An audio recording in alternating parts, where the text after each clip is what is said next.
All right. And we are recording. All right. Dee Dee Bridgewater is going to be my guest. And boy, Goodwill Ambassador for the United Nations, actress, of course, jazz singer, of course, and one heck of a stylish, amazing woman. So we're going to get her on right now. Let's see how this works. This is my third show. I'm a little excited about here. Participants, I'm going to add her.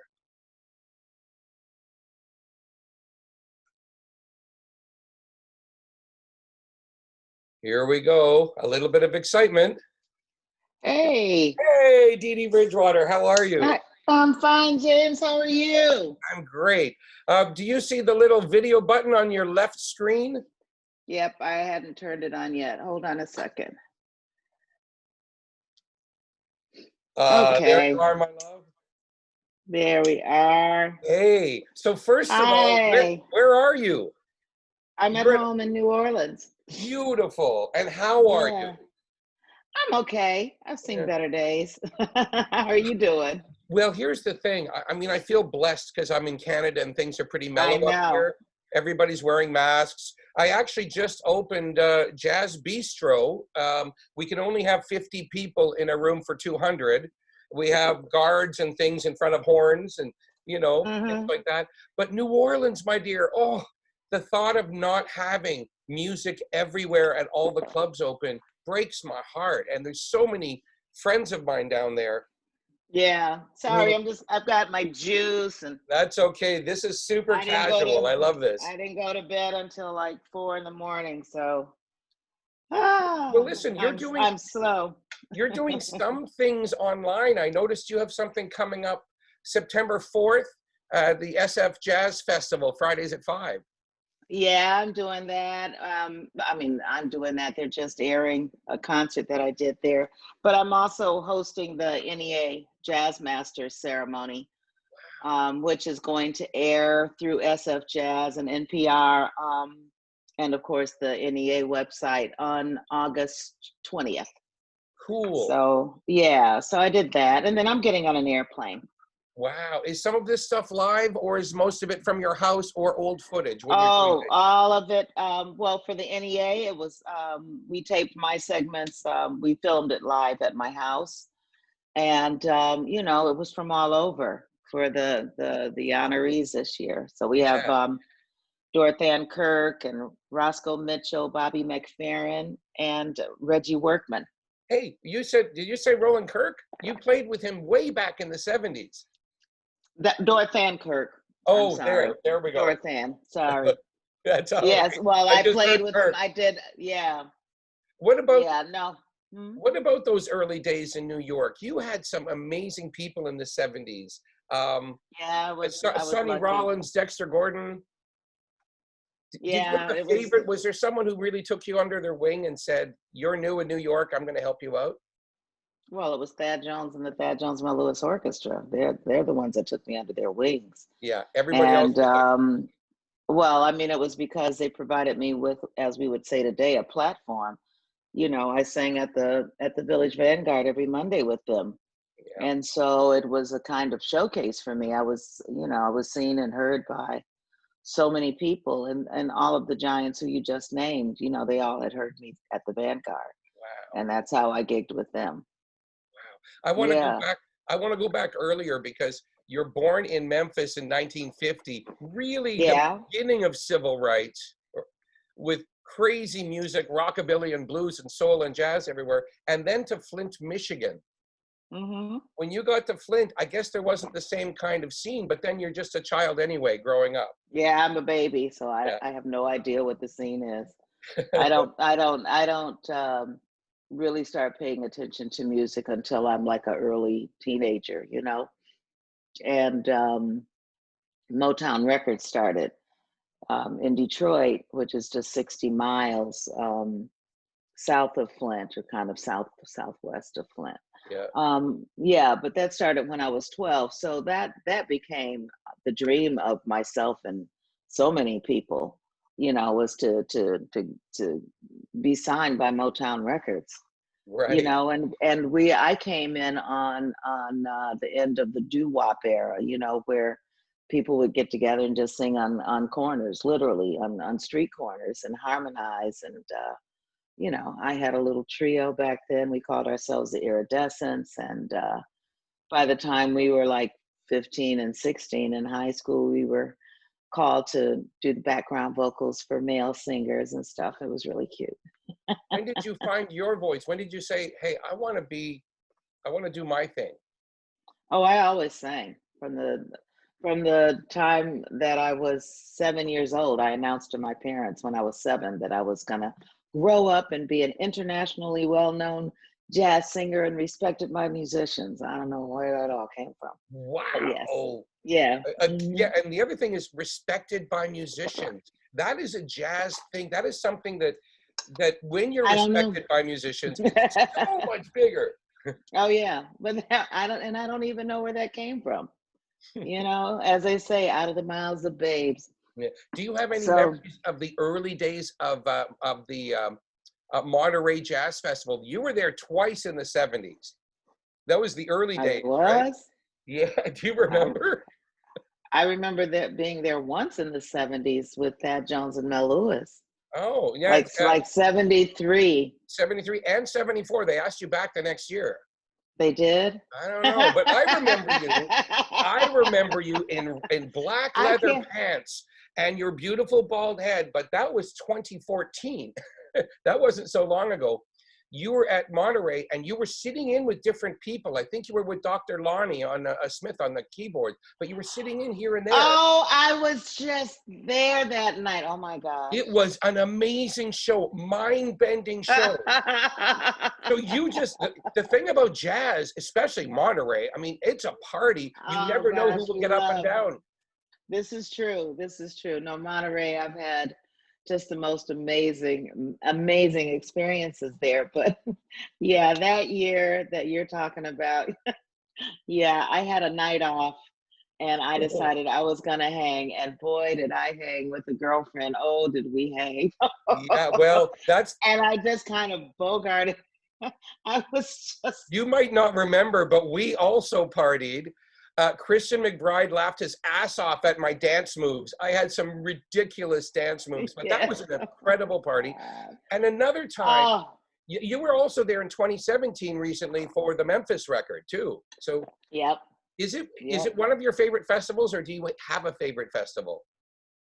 It's one of my favorite festivals. My favorite festival is the Montreal. Yeah. You have a long friendship or interest in French in general and in France. Well, I mean, I lived there 24 years, half my adult life. So. And some of your daughters, are they still there? My second daughter was living there, but she moved to London 3 years ago. But now she's thinking about going back and moving to the south of France. So I told her if she does that, I will share her rent and we can get a house together.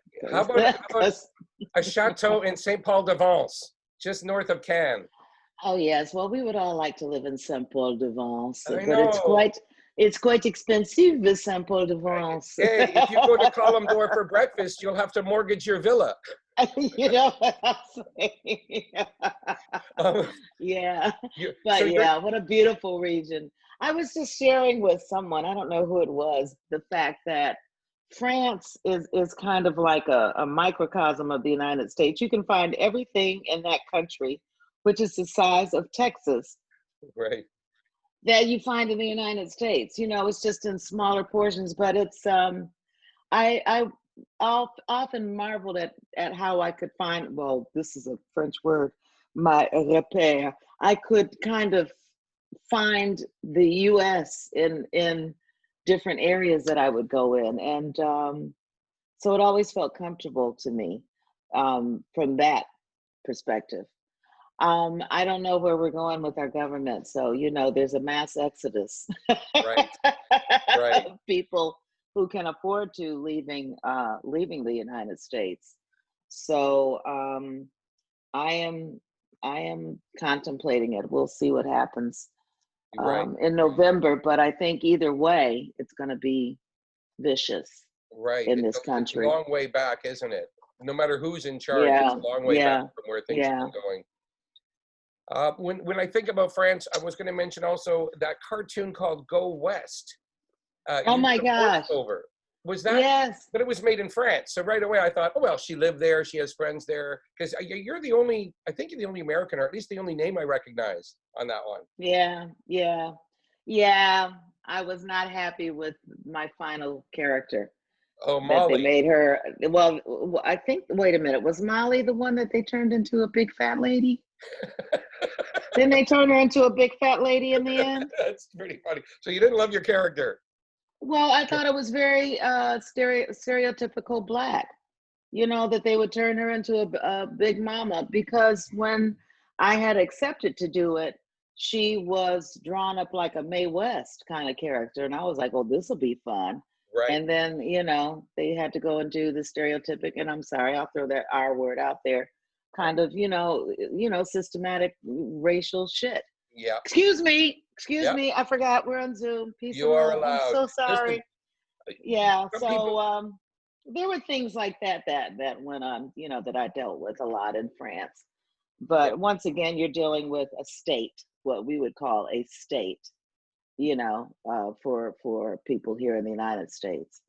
Um, you know, but that's something that follows you wherever you go when Well, you're I've seen of, you. of a brown hue. Right. I've seen your acting in that Kurt Elling radio play at Jazz at Lincoln Center last year. You were a Oh, that great was villain. fun. You were a serious villain in that one. That's been a very interesting journey. Kurt and I just talked about it, because Kurt has a cocktail hour that he does Yep. on Fridays, and that's pretty dangerous, doing his cocktail hour. I'm not doing another interview where I'm Drinking at sipping on. 5. Yeah, no. Truth And I serum. was just doing red wine. Hey. But that was a beautiful journey. It's the piece has morphed. I mean, it's we did it again just this past January, the end of January, in London, at Queen Elizabeth Hall, and the characters were a little bit more defined. I think he's going to have to cut some of the music, and shorten some of the songs and the lengths of the songs, But when it's your own baby, it's hard, to Right. hear from other people. Yeah, you got to cut this, you got to cut that. But it's been a wonderful, wonderful journey, and he's allowed me to be in the inner sanctum with he and Phil Gladstone, who co-wrote it. So it's been great. We were supposed to be doing it in Detroit at the Detroit Jazz Festival, but I was afraid to get on an airplane. Now I'm getting on an airplane. Where do you have to go? I don't have to go anywhere. Oh, you want to? I am going to go and spend a good month in Los Angeles with my oldest daughter, Tulani, and her family. I miss my grandkids. I just miss being around family.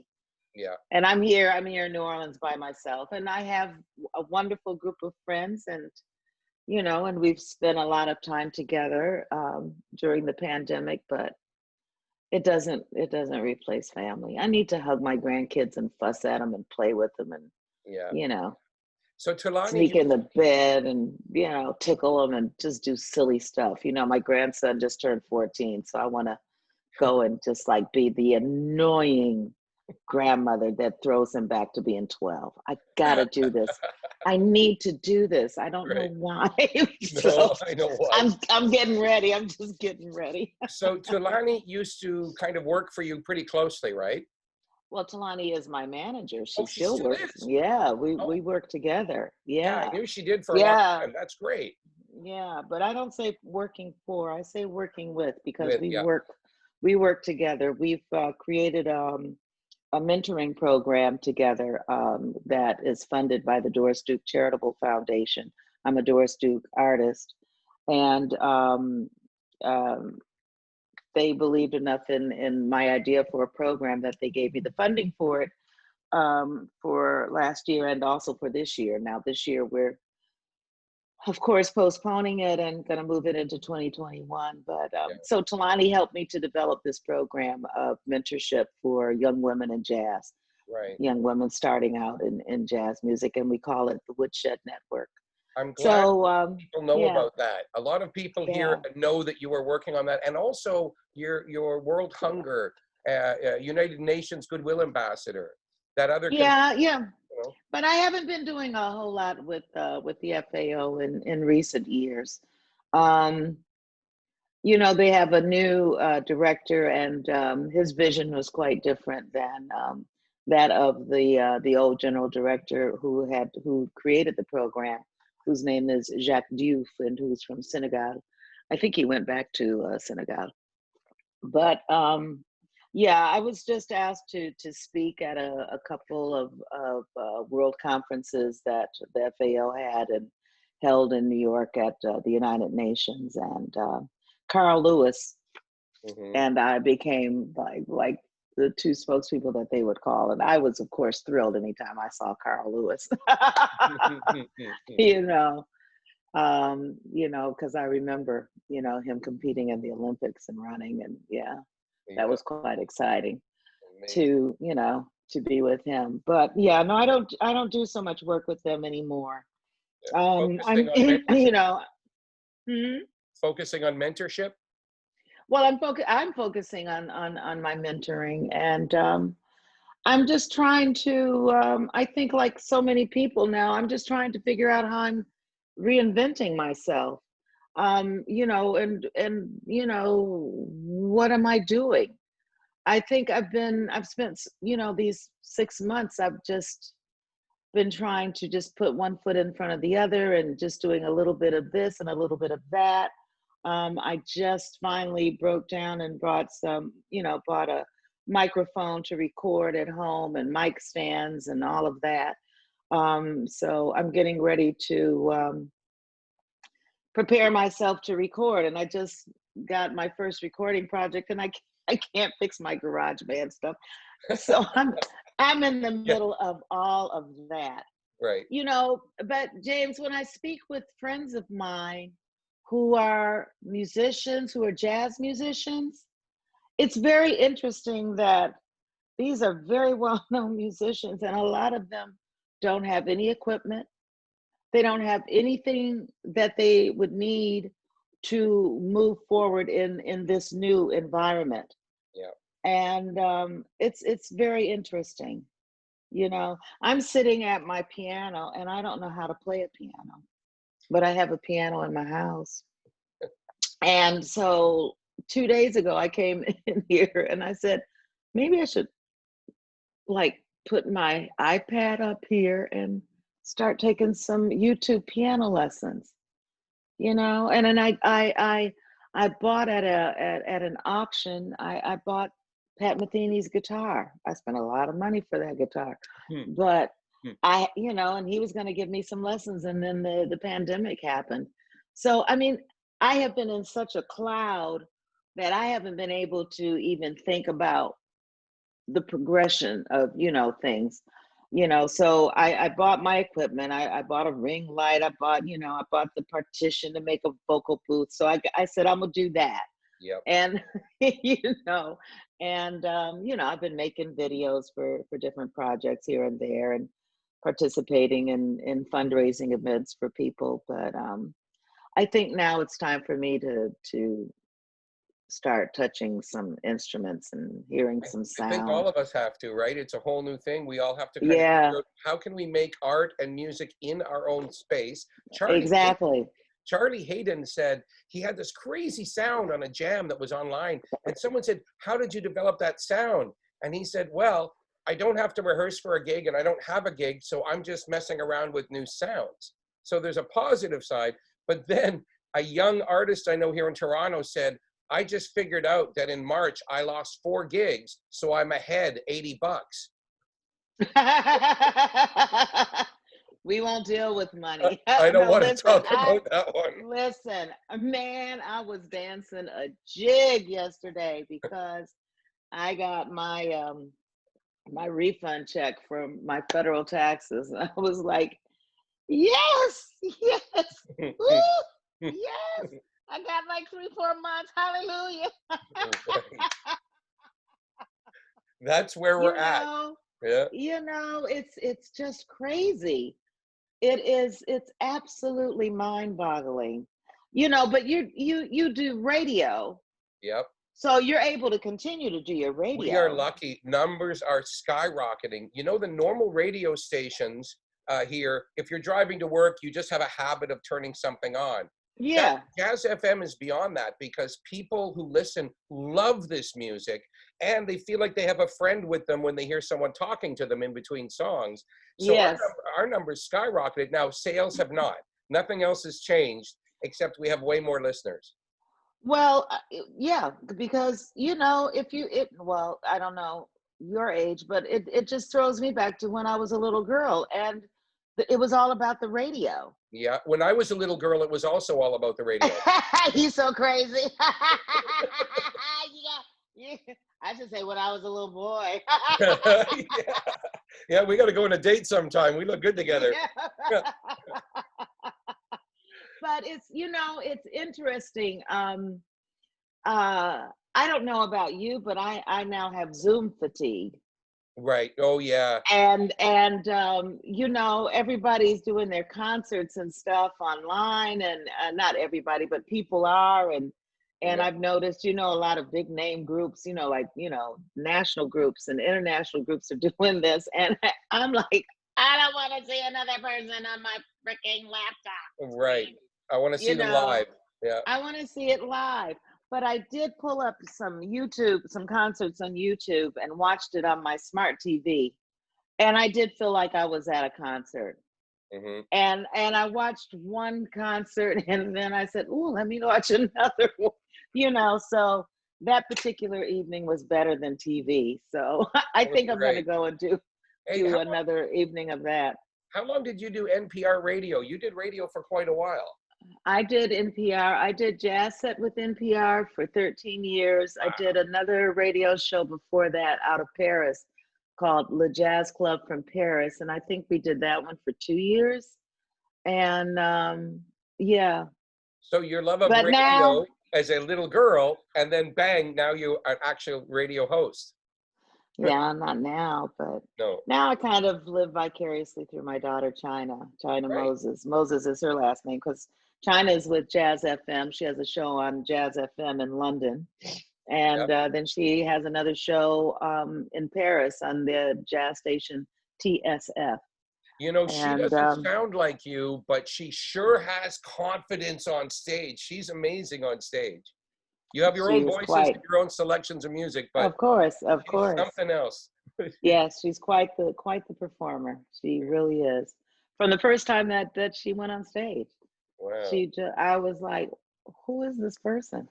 Yeah, she loves it. Were your daughters fairly young when you were doing The Wiz, or were they even here yet? They weren't born yet. Well, I have 6 years difference between my first daughter and my second, and all 3 of my children. My last is a son. I'm going to put my glass down because I'm going to knock it off of my piano. See, I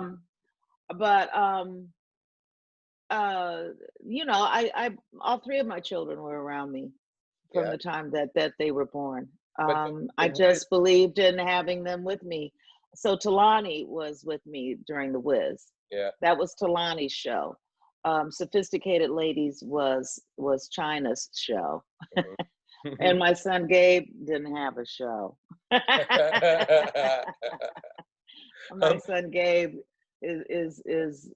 came after a show. Your records like Lady Day and the Ella Fitzgerald album that won a Grammy.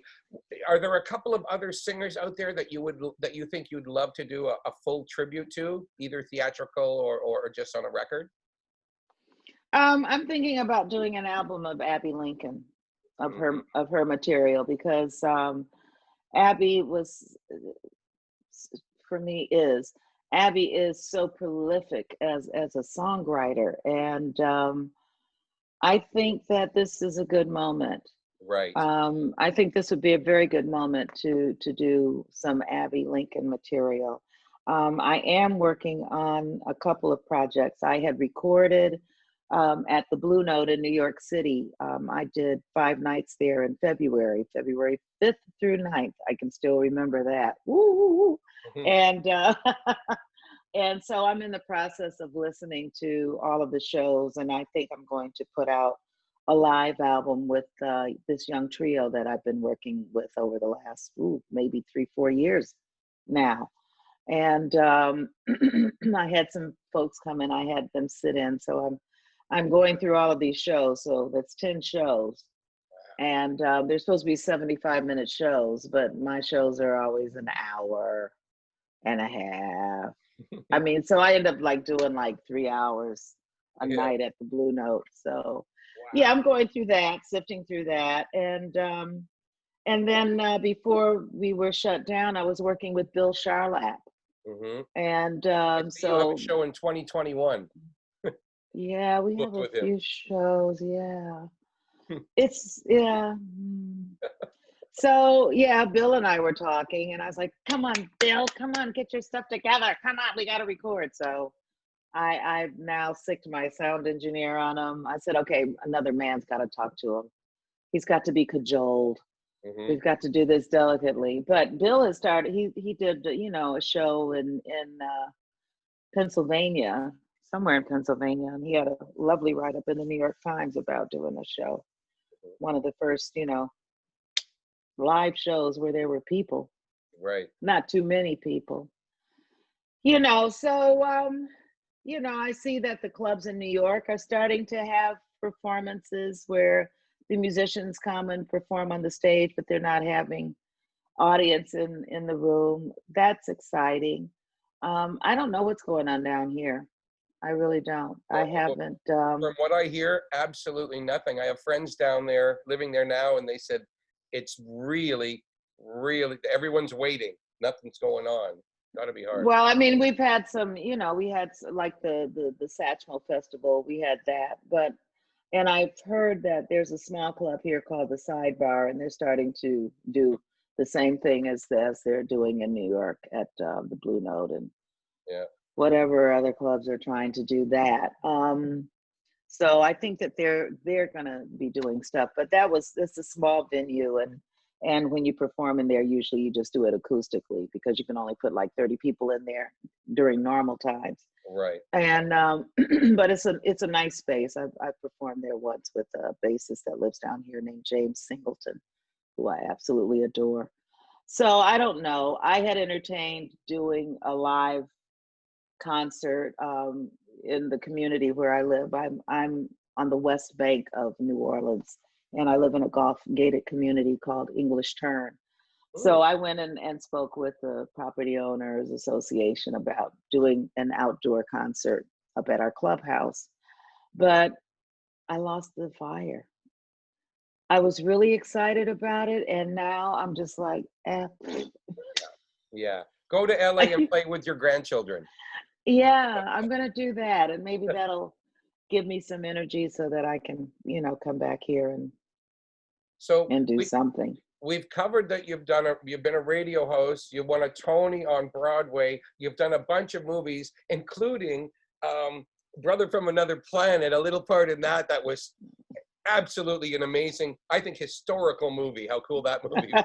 That movie was great. That Far movie out. was really, really I wonderful. saw it when it came out. It Yeah. blew my mind. But I want to get to music more for just a moment. Afro Blue was your first record, or first one I heard, but I Yeah. think it was your first record, right?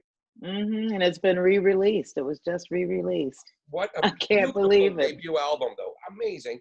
Yeah. Horace Silver and Duke Yeah. Ellington, great hmm tribute records. Is there hmm somebody else in that realm that you haven't done yet that you're looking at? Someone who's really in. I always say Duke Ellington is the boardwalk. If you had a game called Jazzopoly, he would be like Duke Ellington for me is the biggest, most That's prolific. great. 300 albums.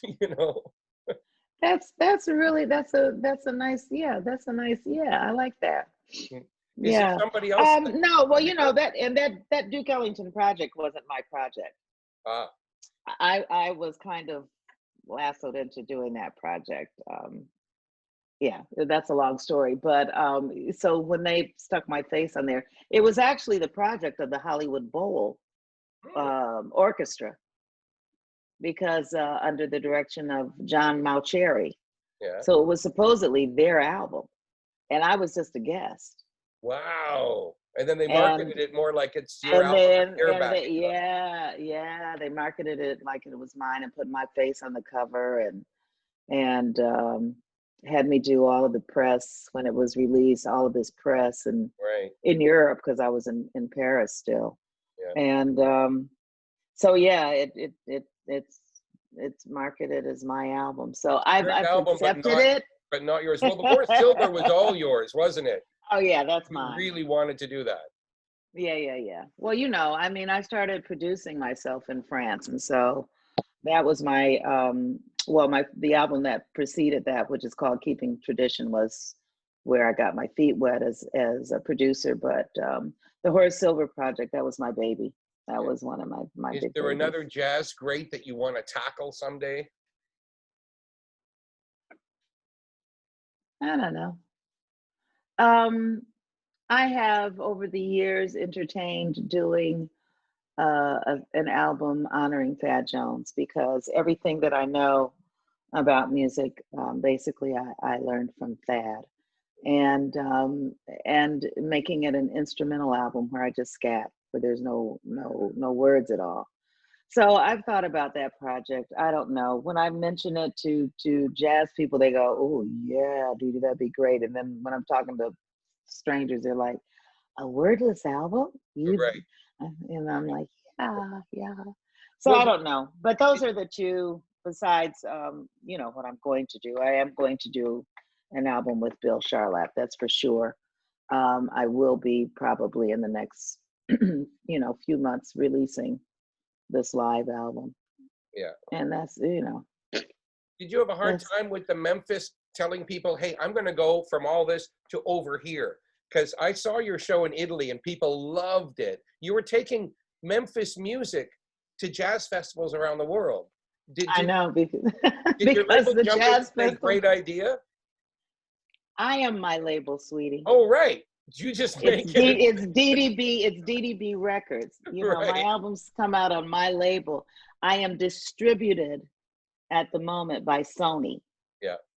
Okay, so but when I decided to do this album, it was very interesting. When I started performing it, because I started performing it even before it was released, because I wanted to see the reaction of publics that had no idea about the music. So as a result, and also because I am known as a jazz singer, that is my etiquette, that's my sticker, as a jazz singer. So I was booked on all of the jazz festivals, and they just announced it, Dee Dee Bridgewater and Memphis Soulphony, which is the name of the band. So people were like, okay, okay. I have to say I'm very fortunate, because people will come to see me no matter what I do. Right. Yep. You're Because I correct. have a reputation Well, they as a trust you. good Yeah. performer. Yeah. And so it was interesting in the beginning. In the shows, a lot of people sitting down front would be sitting like this, and then you'd see their head start bobbing, and like by about the fourth song they'd relax, and the fifth song they'd be like this. Yep. So it's been a beautiful journey with Memphis. Yes, I'm ready. That's the name of the album, because we had a tour this summer in Europe, and it was all Memphis. So now promoters want the Memphis show, Yep. and they have embraced it. And now I've noticed, ever since I did that album in 2017, you will notice that a lot of jazz musicians are Right. stepping away Yep. and going and doing some other music that's a little more funky, and I'm like, okay, they don't want to say that I gave permission or that I opened the door, Oh, because but our you world did. our world is so macho. But you macho men, you. But I know that I can influence. Yep. So you know, it's nice. It's wonderful. It is Well, wonderful. I last saw you in Markham last year. I can't wait to get you back to Toronto in Ah, 2021. didn't we have fun? We always have fun. Oh my goodness. But wasn't that was so much fun. Yeah, it I really was. love that show. I just love Great that audience. show, late Well, night party. that's the trio that I'm recording with. That Fantastic. I've recorded with That's Carmen good and to know. They were great. Tabari and Kush. Yeah. Right on. Well, Yeah. thank you so much for your time. I Jaymz, can't it's wait to always see good you. talking to you. And you're looking good. I I dressed for like you. that you I like that you got dressed. I dressed down. I said, oh, let me throw on my pearls. Let me throw on something. Because I was all dressed yesterday. I had a Zoom meeting and I had to impress. So I was dressed to impress for this Zoom meeting. And I said, that's it. Today I'm putting on my jeans. Well, I Then can I said, tell you oh, I'm not wearing any throw on pants. my We'll pearls. just leave that. I love you. I love you, James. Take care, Thank you Dee Dee. so much, sweetheart. You too. All right. Okay, and Bye-bye. keep looking good. Thank you. Bye. Bye.